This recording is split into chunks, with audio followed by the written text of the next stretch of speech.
Hi guys, George here with Thoughts on Motion and welcome to another video. Today we're going to be talking about a question which philosophers have mulled over for years. What is the meaning of life? Or at least something like that. This is going to form part of a 6 video series in which I explore all aspects of our being and how these apply to you in getting the best life you can possibly have. See you in the video.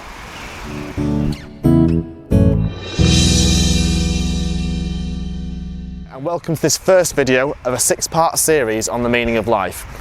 So, what is the meaning of life? It's been a question that people have asked for absolutely decades, for centuries even. The old Greek philosophers asked this question. Even before then, this question was being asked. My first question is that question even a reasonable question to ask?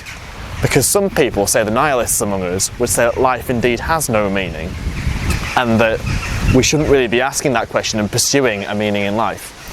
Now, I kind of disagree with this standpoint because I don't think that life in and of itself has a meaning, but I do think that life has meaning to people and people search for meaning within their own existence. I mean, we've known this since the animals of old, in that there'll always be some sort of drive within them which makes them do the things they do, such as hunt, such as reproduce, such as eat. There's something within us that seeks meaning from these actions and seeks value from them. So perhaps what is the meaning of life isn't actually the right question to ask. Maybe the right question, well, a better question to ask is, what gives your life meaning? Now, this is what we're going to explore in this 6-part series. So what do I mean by this? Notice how the question's been rephrased to be focused on the individual as opposed to life as an overarching concept. Because no one person is the same and no one person has the same needs. This is all intrinsic to our personalities, in that some people may derive a lot more value from loving relationships, such as taking care of someone or doing good deeds during their time on this earth. Other people may look at that in disdain and think, I don't need any of that, that's just not me, that's not my personality. I seek more value from achievements, like achieving things in my career, getting a lot of money, driving fast cars and status. Some people derive worth from that, rightly or wrongly. I don't think any one particular way of looking at the world is the wrong answer. But we have to accept that people are indeed different and no one person's meaning is going to be the same. So I see this in terms of 4 categories, like pieces of a jigsaw if you will, that make up your life. The first bit is a loving and intimate relationship with your girlfriend, your wife, your boyfriend, your husband. It involves a deeper connection with someone, a deeper connection that you can have with anyone else. And that gives us a sense of belonging and value and internal self-worth. Because that one person loves you that much that everything else disappears, everything else goes away. And it makes you think, actually, yeah, I'm all right. It's kind of like a bit of self-acceptance, really. So loving yourself and loving other people is one part of the jigsaw. The second is family and friends. Now this kind of runs in slightly the recreational side of things. Also, you have responsibilities towards your family and your friends, like looking out for them, making sure you have a good time together, that sort of idea.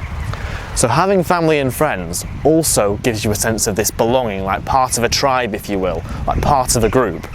That's more what I'm getting at here, is being part of a group, like feeling like you have a sense of belonging, as opposed to that sense of a loving relationship with one particular individual, which is a little bit different in terms of the playing field we're playing on. Third piece of a jigsaw is materialism and achievements. So a lot of us feel very proud when we've achieved something, some more than others, because if you're extremely industrious, extremely motivated in that sort of arena, then you will gauge a lot of your self-worth on what you achieve. Now, this is intrinsic to our personality. A lot of people will say, actually, I don't really value achievements that much. Actually, I value my family and friends a lot more. And that's a fine standpoint to come from. However, other people don't quite see it in that way and go towards a different sort of extreme. Neither extreme is particularly good because it would be neglecting the other. But both form important parts of our life. The fourth and final piece of this jigsaw of life that I'm talking about here is hobbies and recreation. There are some times when people just need to switch off from the world, because all of the other 3 entail a lot of responsibility, like taking your career seriously, taking your relationship seriously. It can be quite draining, to be honest. So we have to make sure that we make time for ourselves and do the things that we enjoy, which is completely devoid of responsibility and just allows us to be free as humans, because that's what some people crave, is freedom. And a lot of us do to an extent. It's kind of like our inner child calling out, saying, just have some fun.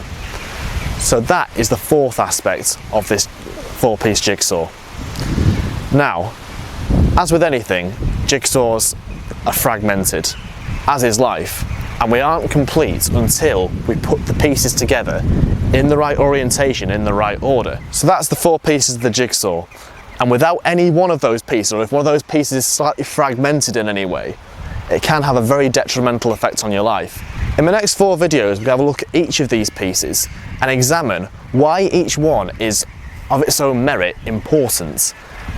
But also, I'm going to invite you guys to explore how important each one is to you and how that adapts to your personality. Because whereas I value my career more than most people would, some people don't value that, so that piece of the jigsaw isn't going to be as large for them. The final picture that their jigsaw creates is not going to be the same as mine, it's not going to be the same as Adam's, it's not going to be the same as anyone else's. Everyone has a unique picture that they're trying to build. They just need to find out how to do it. Final thing I'm going to introduce you to this video is called the bar principle. The B stands for balance.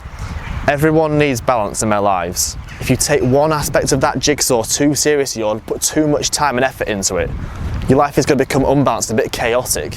You're not really going to know where you stand on the other 3 pieces if you take one way too seriously. So that's where we need to readdress the balance, where we're thinking, okay, what do I need to do to get the scales rebalanced in a way that would be suitable for me and would make me happier?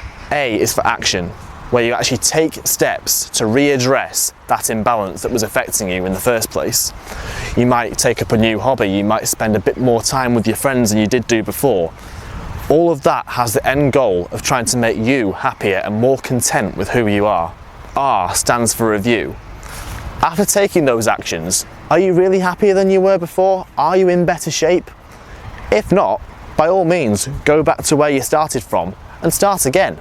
Try and think of something else, or rethink where your balance has to lie in terms of what your personality is telling you, what your needs are telling you. Because that's the fundamental in being happy in life, is having your needs met and knowing that your needs are important. So thanks for watching, guys. Be sure to subscribe to our YouTube channel at Thoughts in Motion UK. Be sure to hit the bell button as well so you get every single notification when new content is up on our channel. You can also subscribe to us at Facebook and Instagram under the handle Thoughts in Motion UK. Look forward to seeing you in the next videos, guys.